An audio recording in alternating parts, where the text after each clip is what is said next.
you, I saw two images.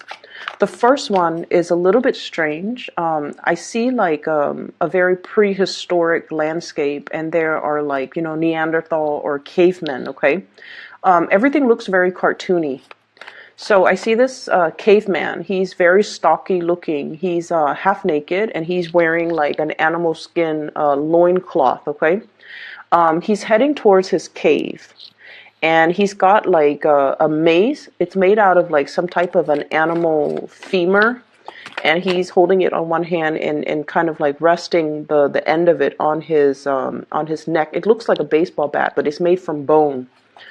And on the other hand, he's dragging what looks like a gazelle. It seems like he went hunting. He hit the gazelle over the head with the mace, knocked it out, and he's dragging the carcass of the gazelle back into his cave. And his cave, it seems like there's already a fire going. So that was the scene that I saw.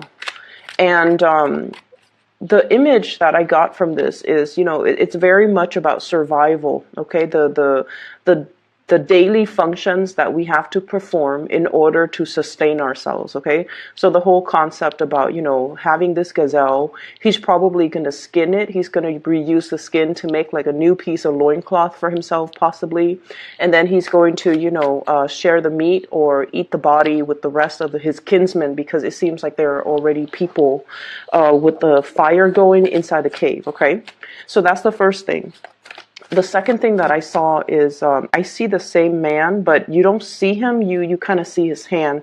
It's very callous, and it looks like, he's dealt with a lot of hard labor in his life. He's looking at his hands. He's washing his hands free of blood from the animal that he just possibly slaughtered. And then as he's washing it, he comes into this sense of awareness where he's looking at like all the twirls and all the lines on his finger, on his index finger. And I was thinking, automatically like fingerprints, something about fingerprinting, something about security checks, something about what makes me unique, okay? Like the one feature that makes him unique. But keep in mind, this is like prehistoric time before we have, fingerprint analysis. So he's probably not sure why there are these twirls or these whirls on his fingertips. So I feel like the energy for this month is a lot more about, your identity. It's like coming into this sense of awareness about yourself. This awareness about what you're capable of, because whenever I see hands, we do everything with our hands. And our hands, the way that our hands look, how delicate it is, how soft it is, how rough it is, or how calloused it is, indicates a person, like they're kind of like how much they have really struggled in life. So you can tell a lot about, the profession that somebody is in based on the nature of their hands. If somebody usually has an office job, they, especially women, they normally have, really well manicured fingers. If somebody is in construction or in, in construction, their hands will probably have a lot of calluses, a lot of splinters, a lot of rough patches of skin. So I feel almost like, I don't know why that came up for you, but I feel many of you are really, really looking at the lines in your fingers, thinking about, all the things that you've had to do to get to the point that you are today, and how that really shapes your worldview and how that really shapes the person that you are right now. So I definitely feel a lot of the energy is all about introspection, where we have been and where we're trying to go. Okay, so I do see in all these little minute details, a lot of it is thinking about, our past, our history, our ancestry, where they've been, where we have been, and how that shapes the trajectory of where we're trying to go next, okay? So you got a lot of cards that just popped out. So I'm going to get, let me see, 7 more cards for you. So usually with this deck so far, okay, everything that I've mentioned when I did the other videos, this is I think this is the first time I've used this deck. It's the Aquarian Tarot deck for those who are interested. And I got this deck as a gift from my mom. She decided to get me I think I was moving into a new location, so she got this for me. And I remember I wanted the deck because, you know, it was an Aquarian tarot deck, and I'm an Aquarius, and I thought it would really resonate with me. But so far, it's been really difficult for me to connect to this deck, because the way the images are, it seems very angular, like the lines in the deck, or the lines in the card, and the lines in the drawing. So it's been really, really difficult for me to kind of interpret, okay, and to really connect to this deck. And I mentioned with one of the other signs, I feel like this might be the last time that I use this deck, because I feel like I'm not getting like a fluid or a coherent message across the cards, okay? And I feel like as I was shuffling and as I meditate to get images for all the signs, the images, it's harder for the images to come in, and also the images make less sense than they did when I used the other decks. So we'll just see, you know, how things go with you guys. But that's how I'm feeling so far about this deck. And I wish it wasn't so. I wish it was different, and I wish I could connect, you know, to it the way that I do with all the other cards. But there's something strange going on, and I just feel like, you know, I'm not really able to connect with this deck.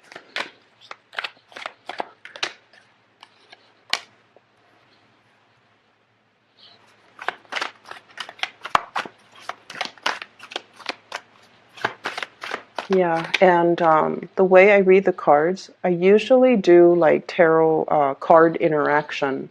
One card next to another usually, you know, signifies a different meaning.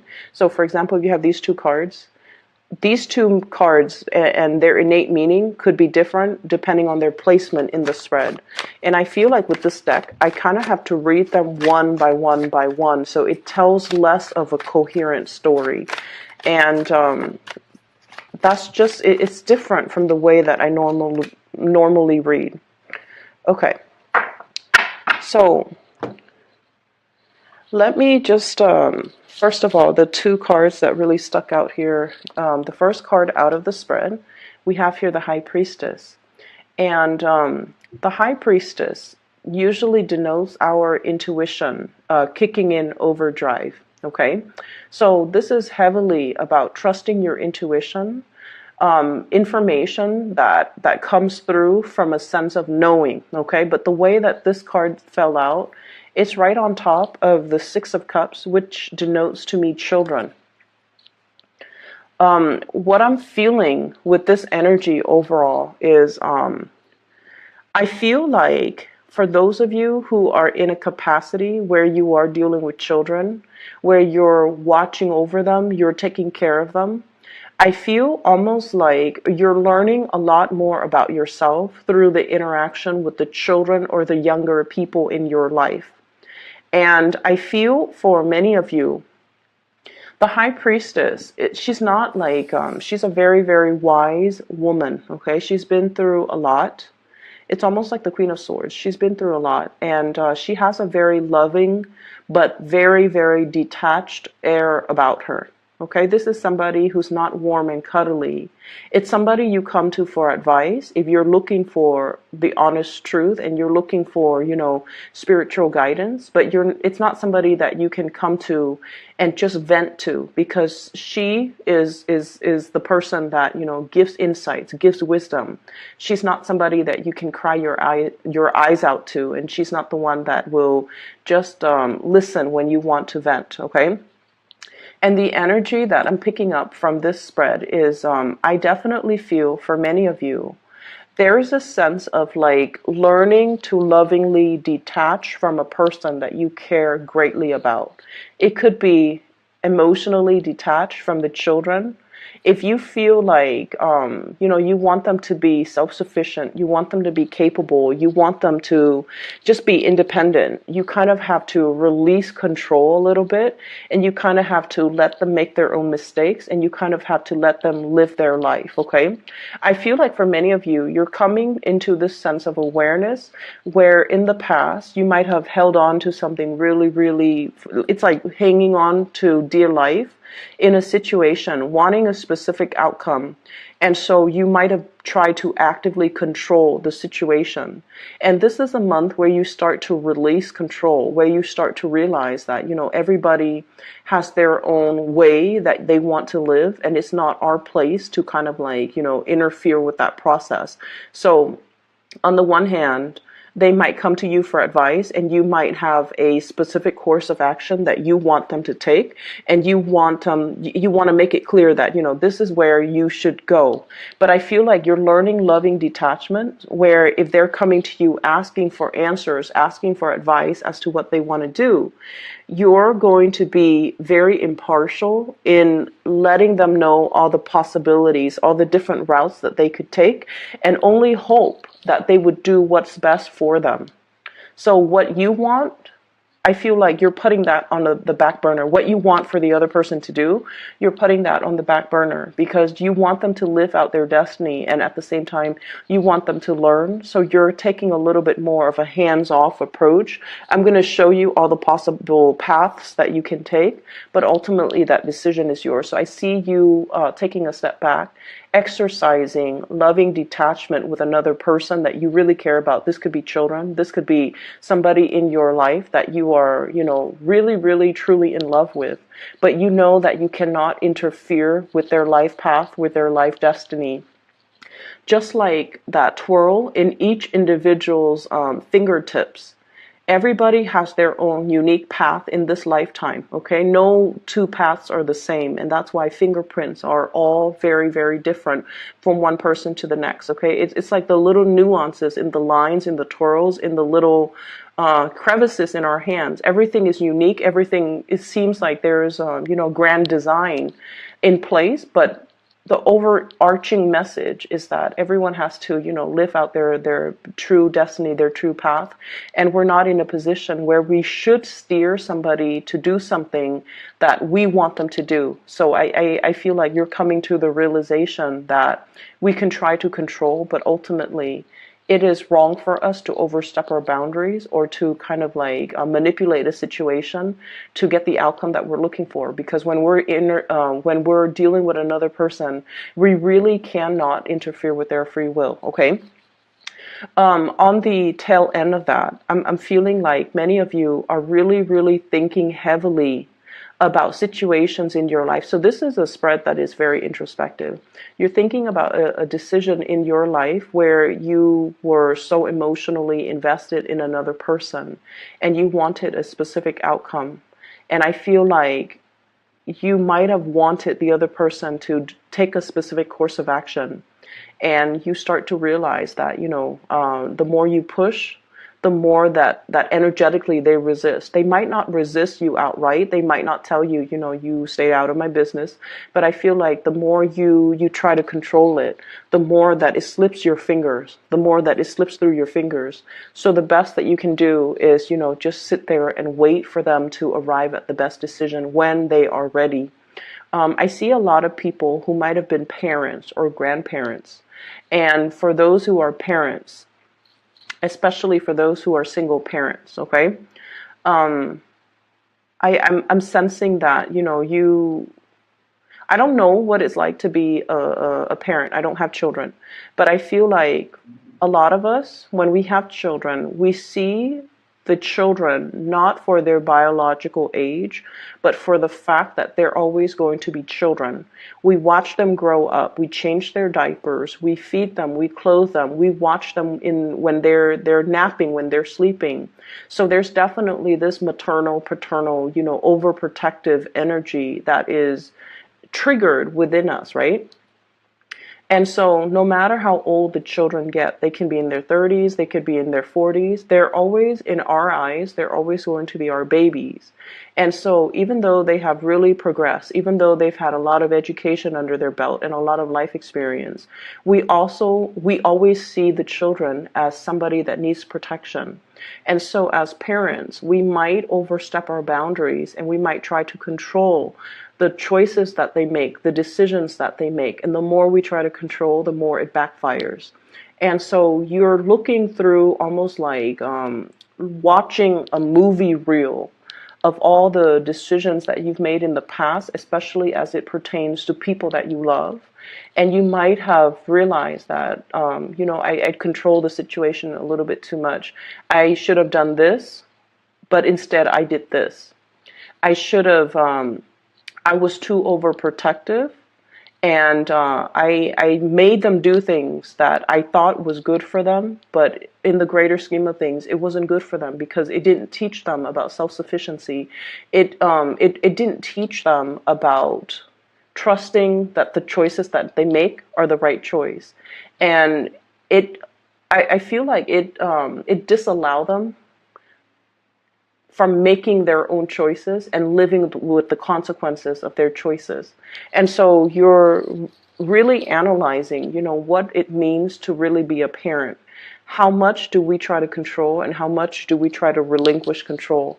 Where's that middle ground? Okay. And not only is this something that you're heavily thinking about when it comes to child rearing, when it comes to the people that you love in your life that are a little bit more vulnerable, that are a little bit younger than you, but I also feel the same mentality can be applied when it comes to the people that you truly, truly love.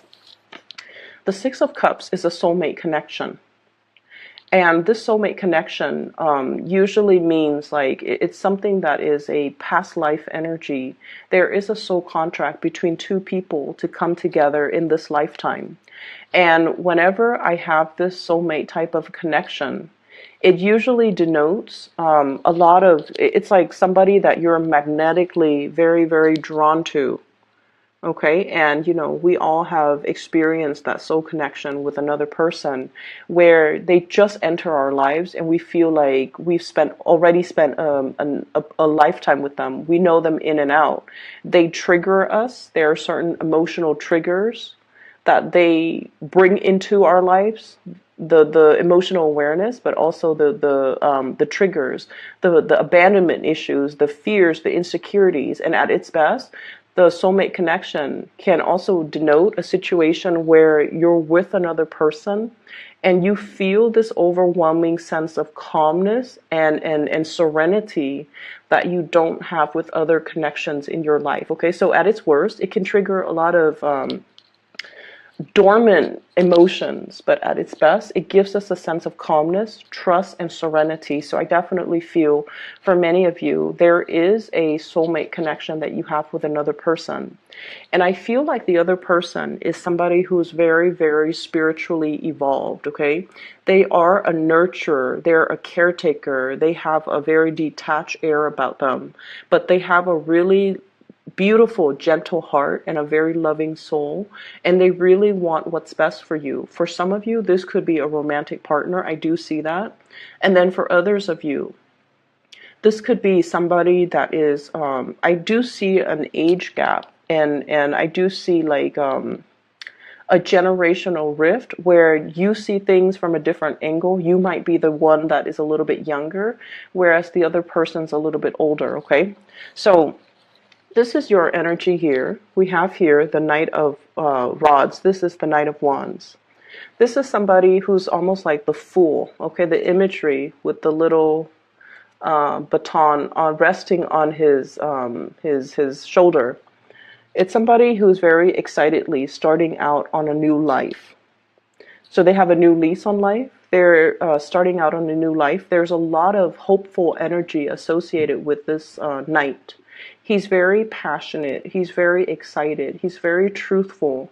He's very adventurous. And so this is somebody who's very, very enthusiastic about being independent, about, being able to live his life the way that he knows how. And you're dealing with a soulmate connection that is the High Priestess. And for some of you, this is an older person, okay? Somebody who might be about 40 years old, about 50 years old. And this is somebody who, I feel like that plant they're holding is you. They want to nurture you. They want to take care of you. They might be a little bit on the controlling side where they want you to do things a specific way. They might want to contain your energy and have you exclusively to themselves, not in a selfish way, but because they really, really love you. There's a lot here about exclusivity, and there's a lot here about this person wanting you all to themselves, when in fact you are somebody who wants to explore your territory. You're not done living your life just yet, and you're not in a position where you're ready or you're willing to settle down just yet. And I feel like the other person is in a position where they do want to settle down. They do want to start a family potentially, and they really want to, do that with you. But I feel like for many of you, you are definitely aware that you're not that person that the other person is looking for, that you might not be in a position to reciprocate and give them everything that they're looking for. So if this sounds like it's your situation, you have to be very truthful and honest, because I feel like there's a connection between you and another person that is very, very undeniable. Okay, it's really strong. It brings about a sense of inner peace and serenity that you could not find with another person. You feel it. You feel the sense of calmness washing over you, the sense of safety, familiarity when you interact with this person.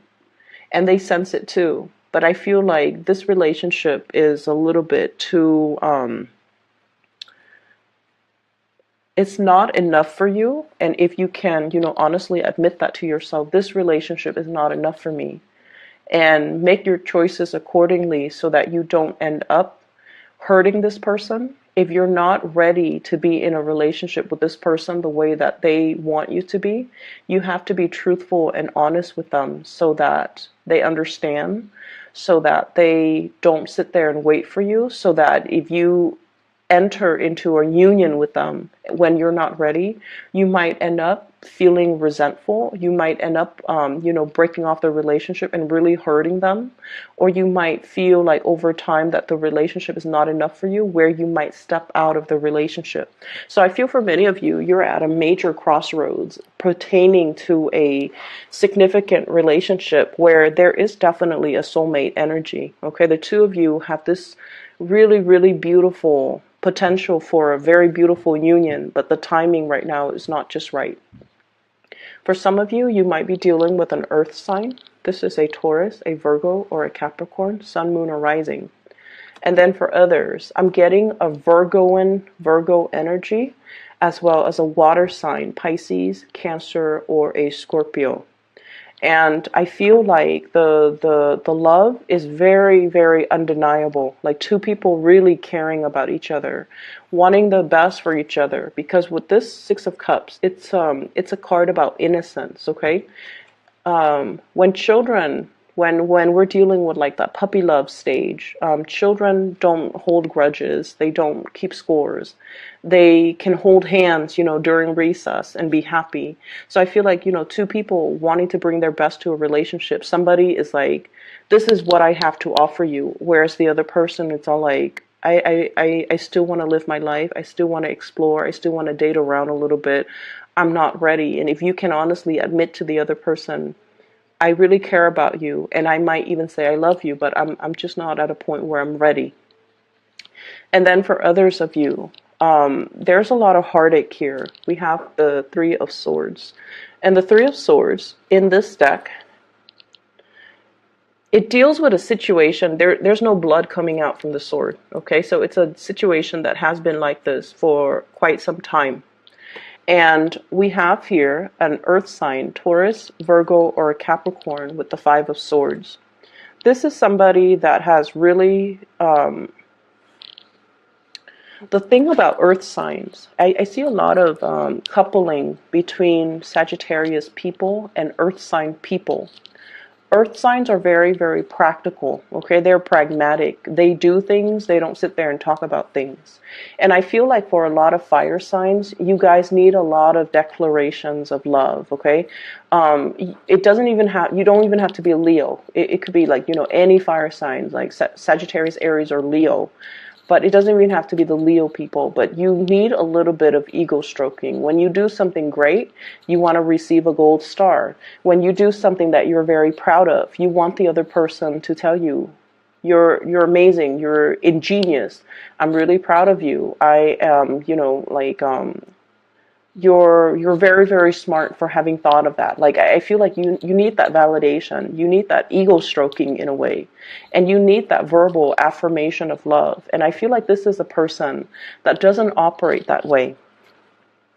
The King of Pentacles values the things that he can see, he can touch, he can taste, okay? He lives in the physical world. And so compliments don't come easily to him. They don't come easily from him. He sees the proper value in situations. So when he makes a choice to be with somebody, it can usually be more of a calculating choice, okay? So for some of you, you have almost like an imprint of an earth sign in your life that has really caused a lot of pain, okay? That has like really done a lot of things over the years to really hurt you.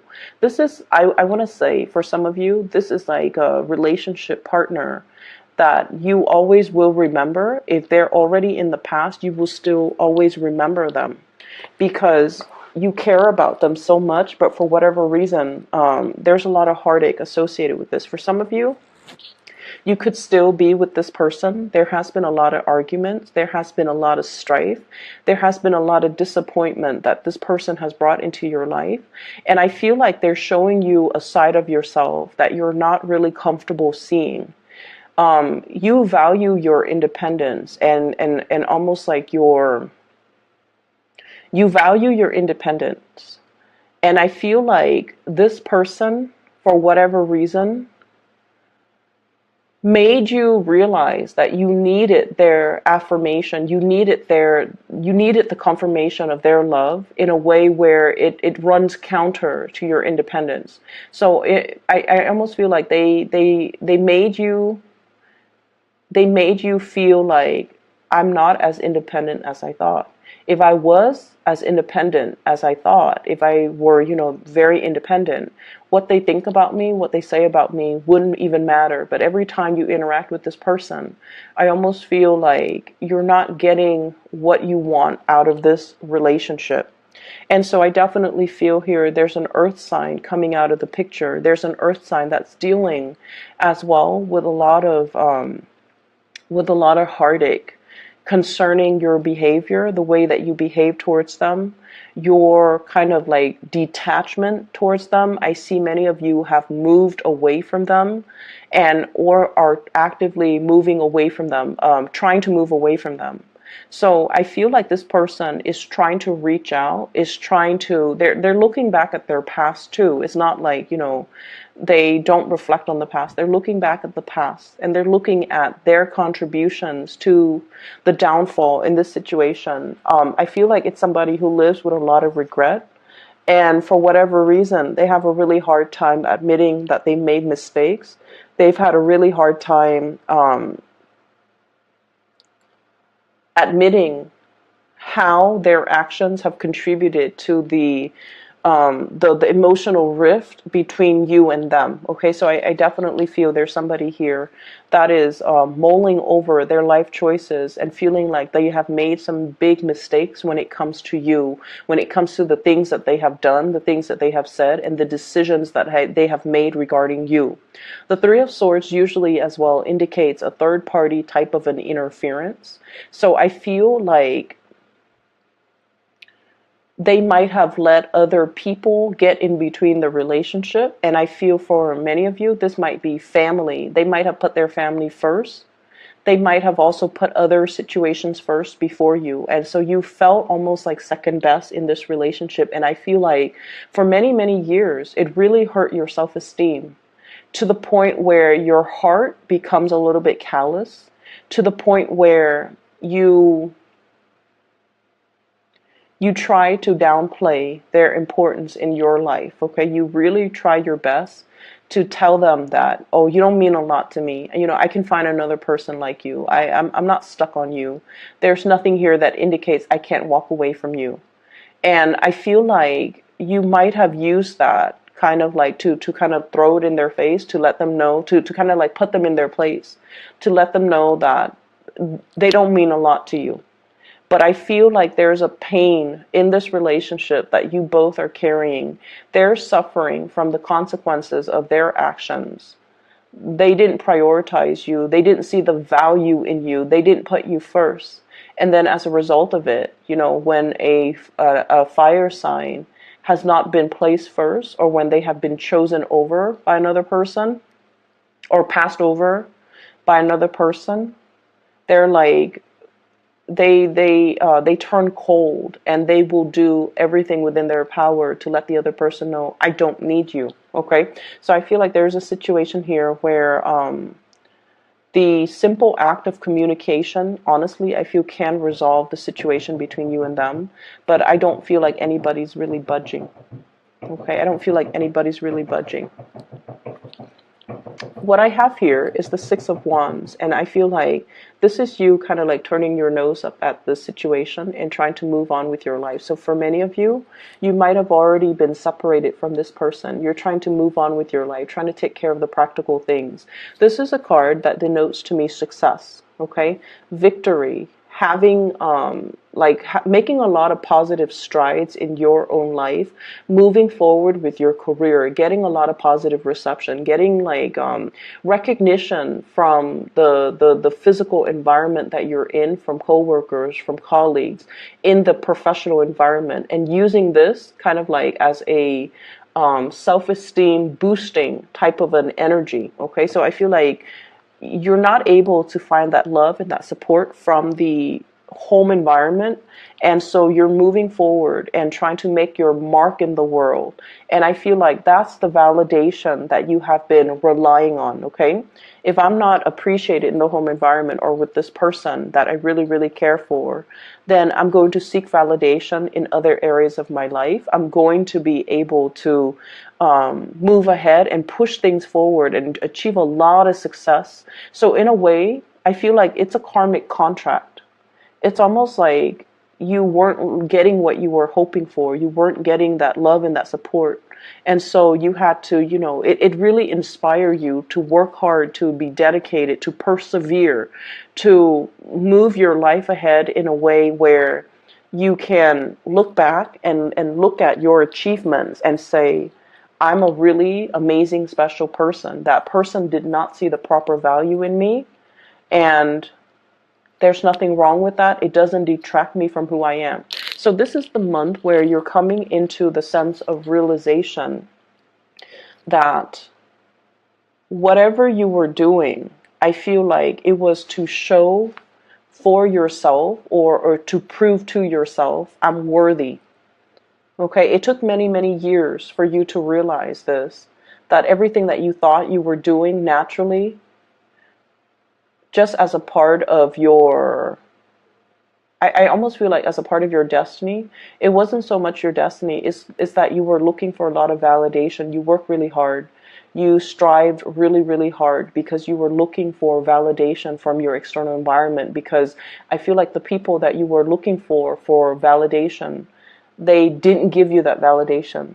It's almost like you couldn't get that with your house, your home environment, through the people that you love, through relationship partners, through siblings, through children. So you have to push in a different arena, in a different way, in the way that Sagittarius people know how. And so by pushing ahead, by moving forward, I feel like you have really outdone yourself. You have really shown in the professional environment. And I feel like that gave you that self-esteem boost, okay? So this is very much about figuring out where we have been. We've been kind of like mired in this situation, and it really, really shaped our sense of self-esteem. And it really, really shaped, it really like pushes us to achieve more, because we felt like we weren't appreciated by the people that we really cared about or by the people that we love. And so moving forward, we have a lot of energy about you taking charge of your life, okay? In the past, you were this, okay? Knight of Wands, somebody who's hot-headed, somebody who's like out to change the world. And then over time, in the process of getting through life, dealing with disappointment, dealing with situations where we have to exercise loving detachment, dealing with situations where people say one thing, they mean another, and dealing with people who are very, very, very hard to please, and whose compliments we really wanted, like we were really looking for validation and looking for compliments and looking for the praises from this person, but they're very hard to come by. And as the process of dealing with this environment, I feel like it really made you a lot stronger. It made you realize that I'm capable regardless of what people think of me. I don't need to prove to anybody anything. I know that I'm capable, and I know that I'm capable because of all of the external things that I'm able to achieve in the world, all the worldly success, all the things that I persevere and was able to garner, and all the things that I was able to achieve in my own personal life. So I don't need validation from anybody else. And so you are almost like graduating from this Knight of Wands into this King of Wands, where you are very secure, where you are very headstrong, where you don't need validation from other people. And what I have is, for those of you who are looking for relationships where you have separated from a person that was a little bit cold, that was very distant from you, like they're emotionally, I feel like they're very cold.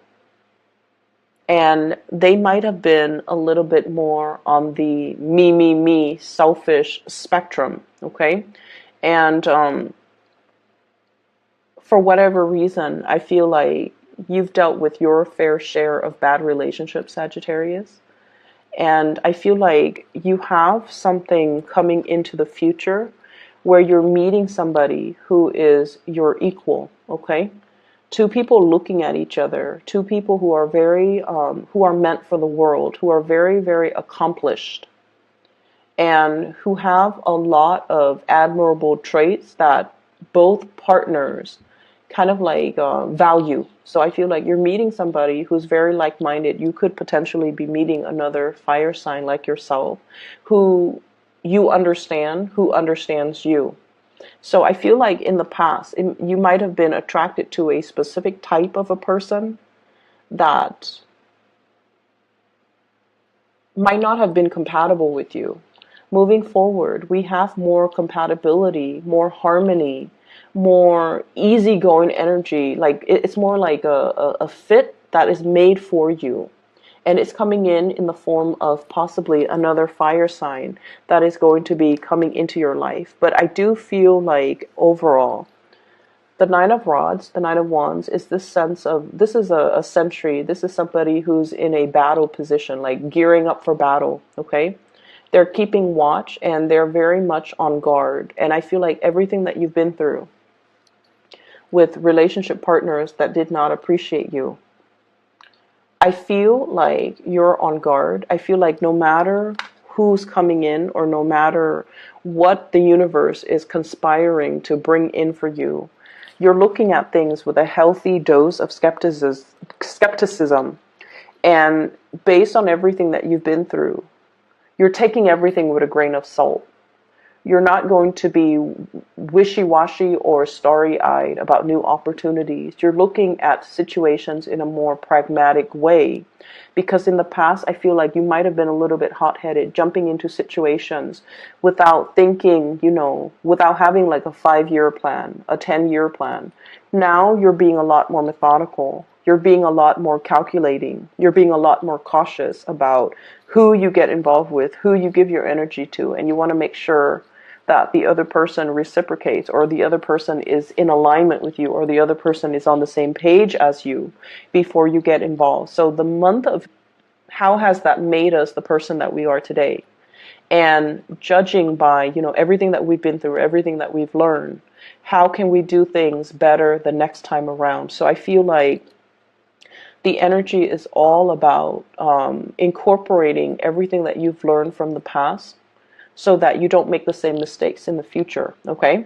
And unfortunately, I feel like the reading's a little bit flat, and I wish I could just, blame the cards, but I'm not going to do that. I don't think I'm going to use this deck of cards in the future, but I just want you to take away the message that I feel for many of you, you have achieved a lot. And it's like the drive and the ambition and the sheer survival instinct. I feel like you've really pushed against all odds. Okay, you've really swam upstream, despite.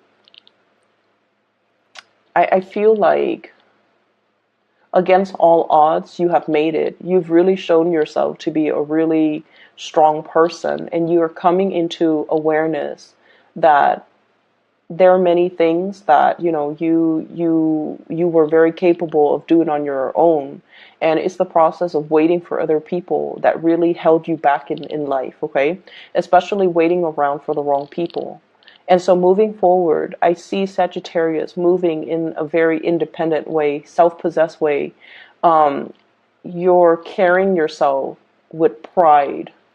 Your head is higher. You're embracing the really powerful new you. And you are realizing how strong, how capable, and how competent you have been, which is really good. I see you with your head held high, and I see you overcoming a lot of adversity in order to get where you are right now. And I feel like you have a lot to be proud of, okay, Sagittarius? So I'm really happy to see that for you. But I feel like, it took a lot for you to get to this point. And you had your fair share of disappointment. And I feel like no matter what, the universe is going to bring more people into your life, friends, lovers, new relationships that are a lot more in alignment with you. But you still need to be honest with yourself if you're ready to meet the new person halfway, because I feel like, they have a lot of love to give, and they're looking for a lot more stability and a lot more consistency in their life. So if you're not at that point in your life where you're ready or able to give them that, you have to be really honest with them as well, okay? So for those of you who are looking for a private reading, I do have a link in the description box for a psychic. Her name is Bridget. She's based out of California. She's very amazing, and I've been advocating for her. She's phenomenal. So if you're looking for spiritual guidance, I highly recommend that you book a reading with her. Her information and her scheduling website is there's a link for that in the description box below. So I will see you guys in about 2 weeks time.